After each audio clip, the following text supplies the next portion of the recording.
आज देश और दुनिया का एजेंडा सेट करने वाली खबरों में सबसे बड़ी खबर है रूस यूक्रेन जंग से जुड़ी हुई। यूक्रेन ने रूस पर फिर से ड्रोन हमला किया है। बताएंगे रूस को ये कितनी गहरी चोट है। आज की दूसरी बड़ी खबर कीव पर हमले के पुतिन के नए प्लान की है। ऑपरेशन ओ की शुरुआत कर दी है पुतिन ने। हमला कहां और कब होगा बताएंगे विस्तार से आपको। साथ ही तीसरी बड़ी खबर होगी कुर्स्क में जारी जंग की। किम ने सैनिकों और हथियारों की नई खेप भेजी है। हम आपको बताएंगे ज़ेलेंस्की ने किम को क्या चुनौती दी है। और हूती विद्रोहियों ने इजराइल पर फिर अटैक किया है तो वहीं नेतन्याहू ने भी बदला लेने की कसम खाई है। क्या हमास और हिजबुल्लाह के बाद अब इजराइल के निशाने पर हूती है, बताएंगे ये खबर। और सबसे पहले बड़ी खबर की शुरुआत करते हैं रूस यूक्रेन वॉर जोन से आ रही खबर के साथ। यूक्रेन ने रूस को एक और बड़ी चोट दी है। रूस के अलाबुगा में ड्रोन फैक्ट्री पर हुआ है हमला। यूक्रेन के ड्रोन हमले में रूसी फैक्ट्री तबाह हो गई। हमले में रूस को $16 मिलियन का नुकसान हुआ है। फैक्ट्री के गोदाम में रखे थे ड्रोन के स्पेयर पार्ट्स।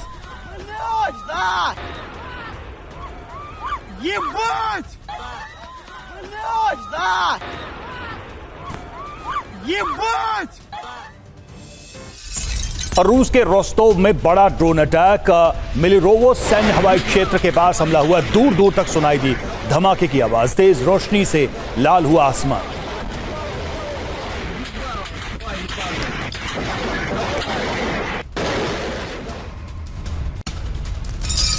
और वहीं कुर्स्क में ड्रोन हमले में जुटी ज़ेलेंस्की की सेना। रूस उत्तर कोरिया के सैनिकों पर हमला हुआ। चारों ओर से घिर गए हैं यूक्रेनी सैनिक।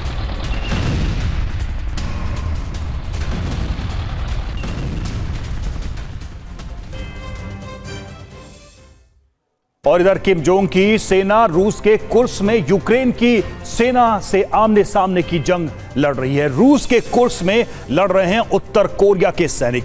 3000 से ज्यादा सैनिक घायल हैं या मारे गए हैं। रूस में और सैनिक और हथियार भेजने की तैयारी है। मिसाइलों टैंक्स की सप्लाई कर रहा है उत्तर कोरिया। कामिकाज़ी ड्रोन का प्रोडक्शन और सप्लाई का भी प्लान है। उत्तर कोरिया रूस में सैन्य सहयोग और बढ़ने के आसार हैं। बड़ी खबर है ज़ेलेंस्की का उत्तर कोरिया को चैलेंज। किम की सेना को सॉलिड जवाब देंगे। ज़ेलेंस्की ने कहा है रूस में और सैनिक भेज रहा है उत्तर कोरिया। दक्षिण कोरिया ने सैनिक भेजने की पुष्टि भी की है।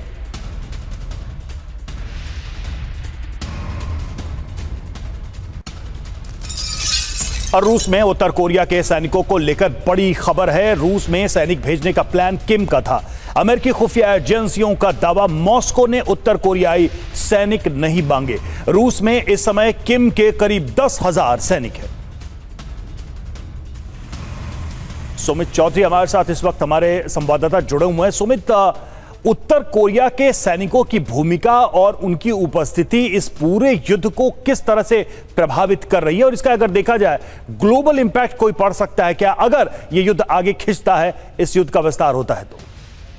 देखिए, इसका सीधा असर आप मायने ये निकाल सकते हैं कि रूस अपने अलायंस के साथ या फिर आप कह सकते हैं कि अपने उन देशों के साथ सीधे तौर पर अब ना सिर्फ सैन्य मदद या फिर हथियारों की सप्लाई बल्कि अब उसके सैन्य मदद के साथ भी अब इस युद्ध में उतर चुका है। एक तरफ हम लगातार नाटो की मदद लगातार यूक्रेन को देख रहे थे। हमने ये भी देखा कि कई मिशनरीज या फिर आप कह सकते हैं कि कई भाड़े के लड़ाके, चाहे वो अमेरिका के थे या फिर यूके के थे या फिर कई दूसरे देशों के, हमने यूक्रेन की तरफ से लड़ते देखे। लेकिन ये पहला मौका है जब रूस के साथ भी नॉर्थ कोरिया के सैनिक नजर आ रहे हैं। इसका सीधा मतलब यह भी निकलता है कि रूस अब ये मैसेज दे चुका है कि जैसे जैसे इस जंग का दायरा बढ़ेगा वैसे वैसे उसके अलायंस जो है या फिर उसके आप कह सकते हैं कि जो उसके साथी हैं वो भी इस जंग में सीधे तौर पर शामिल होंगे।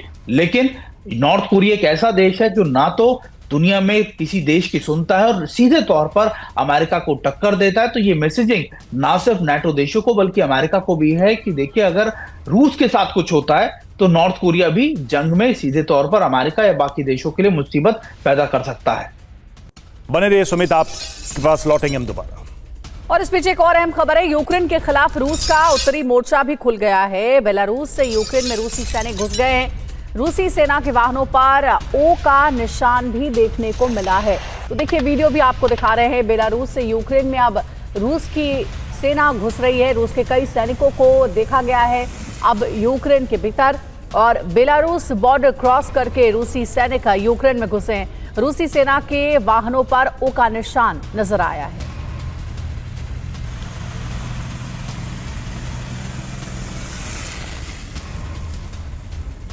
तो रूस का ऑपरेशन ओर शुरू हो गया है, जिसमें 31 दिसंबर तक डोनेट्स्क पर रूस का झंडा लहराने का प्रण है। पहले यूक्रेन के पूर्वी क्षेत्र में रूसी फोर्स की गाड़ियों में Z लिखा हुआ था। ये रूस की ईस्टर्न मिलिट्री डिस्ट्रिक्ट का सिंबल है, जिसे रेड फ्लैग माना जाता है, पर अब रूस की गाड़ियों में O लिखा हुआ है और ये सिंबल बेलारूस में तैनात रूसी सेना का है, जिसका मतलब है कि यूक्रेन का उत्तरी मोर्चा एक्टिवेट हो चुका है। तो पुतिन ने ऑपरेशन O काफी विचार विमर्श के बाद एक्टिवेट किया है और जिसका मकसद है कीव पर ऐसी चढ़ाई करना कि ज़ेलेंस्की की स्थिति और भी खराब हो जाए। ये जो मानचित्र हम आपको दिखा रहे हैं, किस तरह से रूस की योजना है यूक्रेन पर अटैक करने की, साफ आप देख सकते हैं। बेलारूस में जो रूस की सेना है, उसकी टुकड़ी है, उसको एक्टिवेट कर दिया गया और उसी को सिंबलाइज करते हुए इस ऑपरेशन को ऑपरेशन O नाम दिया गया है।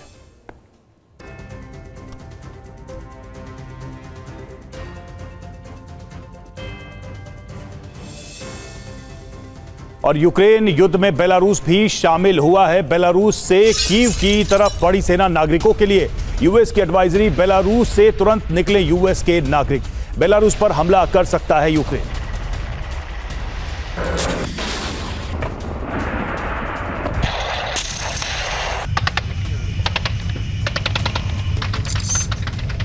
चौधरी हमारे साथ जुड़े हुए हैं, हमारे सहयोगी सुमित। अगर न्यूक्लियर वेपन बनाने की बात आ रही है सामने, इसका मतलब क्या समझा जाए?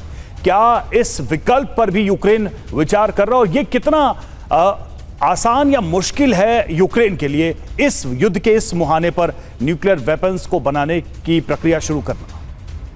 देखिए रवि, एक बात तो है कि यूक्रेन इस समय डेस्परेशन ऑफ वॉर कर रहा है। डेस्परेशन ऑफ वॉर इसलिए क्योंकि लगातार अब वो उस स्टेज पर ये वॉर पहुंच गई है जहां पे वो कुछ भी करने को तैयार है। आपको याद होगा कि जब ये जंग शुरू हुई थी उसके करीबन कुछ महीने बाद ही ये भी खबरें आई थी कि पाकिस्तान से कई ऐसे न्यूक्लियर वेपन्स के, आप कह सकते हैं कि असेंबलिंग या फिर कुछ ऐसे पार्ट्स हैं जो लगातार यूक्रेन को दिए जा रहे हैं ब्लैक मार्केटिंग के जरिए। कहा यह भी गया कि कई ऐसे देश हैं जो लगातार यूक्रेन को मदद करना चाहते हैं, चुपचाप लगातार उसको न्यूक्लियर पावर बनाने की कोशिश कर रहे हैं। और वो इसलिए भी क्योंकि यूक्रेन को ऐसा लगता है कि अगर उसने भी न्यूक्लियर पावर हासिल कर ली, न्यूक्लियर वेपन हासिल कर ली, तो निश्चित तौर पर वो रूस को डरा सकता है या फिर रूस को एक पोस्टरिंग कर सकता है कि अगर हम पर कोई बड़ा अटैक हुआ न्यूक्लियर से तो निश्चित तौर पर हम भी बड़े मॉस्को पर बड़े अटैक कर सकते हैं। लेकिन सबसे बड़ी इंपॉर्टेंट बात यह है कि जब आप बेलारूस की बात करते हैं, जब आप लगातार ऐसे इलाकों की बात करते हैं, अब अगर यूक्रेन इस जंग को आगे बढ़ाता है तो निश्चित तौर पर उसको पहले से ज्यादा, क्योंकि अब कुछ ज्यादा बचा नहीं है यूक्रेन को लूज करने के लिए, लेकिन ये जरूर है कि उसके नॉर्दर्न पार्ट्स पे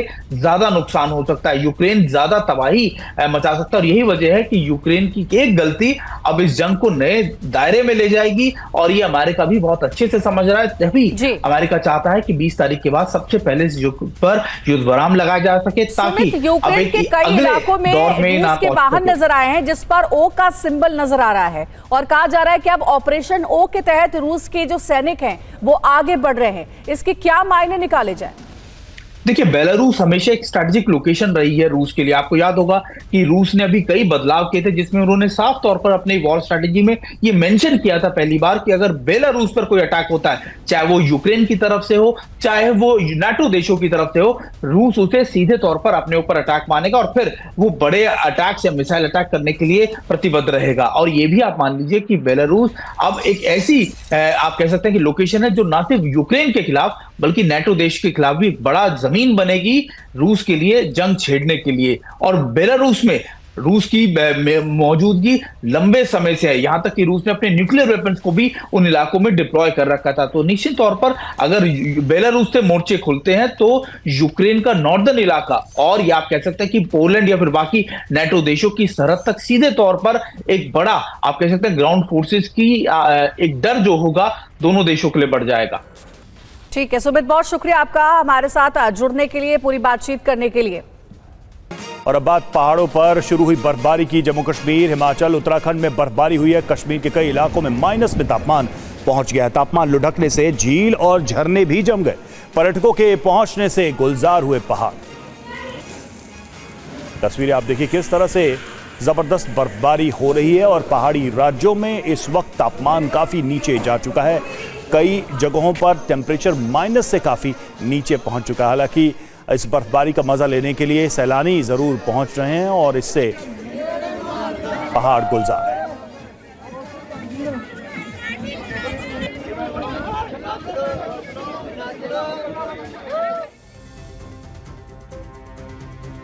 और ये 6 तस्वीरें आपको दिखाएंगे जो हिमाचल प्रदेश, उत्तराखंड और जम्मू कश्मीर की है। हिमाचल प्रदेश के शिमला, मंडी, कुल्लू में जमकर बर्फबारी हो रही है। घरों और पहाड़ों पर बर्फ की सफेद चादर बिछ गई है। तो वहीं उत्तराखंड के केदारनाथ और जम्मू कश्मीर के सोनमार्ग, पीर पंजाल में भी बर्फबारी का दौर जारी है।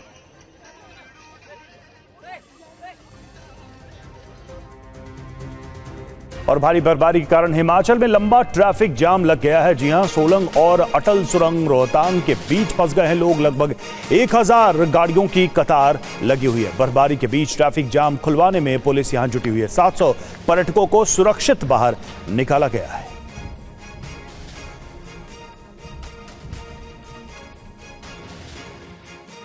पहाड़ों पर जारी बर्फबारी से मैदानी इलाकों में पारा लुढ़क गया है। उत्तर भारत में ठंड के प्रकोप से बचने के लिए लोग अलाव का सहारा ले रहे हैं। ये 2 तस्वीरें आपको दिखा रहे हैं। एक और पहाड़ों पर बर्फबारी हो रही है। घरों, पेड़ों पर बर्फ की परत जमा है।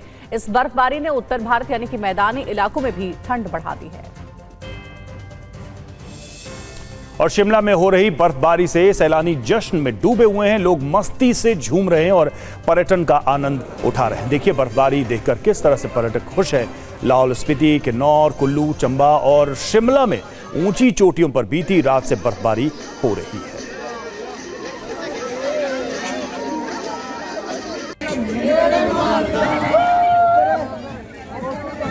तो बर्फबारी के बाद सैलानी इसका लुत्फ उठाते हुए, खासकर हिमाचल की बात कर, हिमाचल में जबरदस्त बर्फबारी हुई है। लाहौल स्पीति, किन्नौर, कुल्लू, चंबा और शिमला जैसे पर्यटक स्थलों पर लग रहा है, बहुत अमेजिंग लग रहा है। मनाली भी गया था मैं, वहां भी स्नोफॉल मिली अपने को, और शिमला भी स्नोफॉल मिल रही है। बहुत मजा आ रहा है। एक्सपेक्टेड था कि स्नो मिलेगी। कि हर साल यहाँ पे क्रिसमस के टाइम स्नोफॉल होती है, बट आज क्रिसमस के 2 दिन पहले ही होगी, तो चलो अच्छा है, हमें देखने को मिलेगा।